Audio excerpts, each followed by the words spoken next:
Dude, have you ever finished a video edit, hit render, and boom?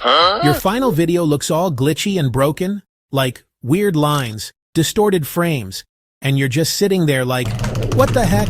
I didn't spend 8 hours editing for this. Don't worry, it's not your footage.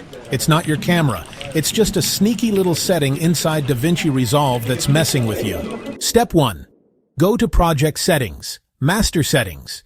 Make sure your timeline resolution matches your export resolution. If it's HD, set it to 1920x 1080. If it's 4K, set it to 3840x2160. That mismatch, that's what causes the crazy glitch you're seeing. Step 2. In the Deliver page, set format to MP4, codec to H.264, resolution same as timeline. Then open Advanced Settings and uncheck Use Hardware Acceleration if available. That little box, yeah, it's responsible for half the chaos out there. Step 3. Still glitching? Head to DaVinci Resolve. Preferences, System, Memory, and GPU. Change GPU processing mode from Auto to CUDA, if NVIDIA, or OpenCL, for AMD.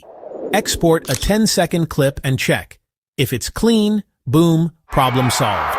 Pro tip: if your system's not super powerful, stick to 1080p H.264 for the smoothest render. No plugins, no reinstall, no crying over corrupt renders. Just 3 simple steps to save your sanity. If this fixed your problem, hit that like button, drop fixed in the comments, and share it with a friend who's about to lose their mind over DaVinci glitches. See you in the next one. Peace out.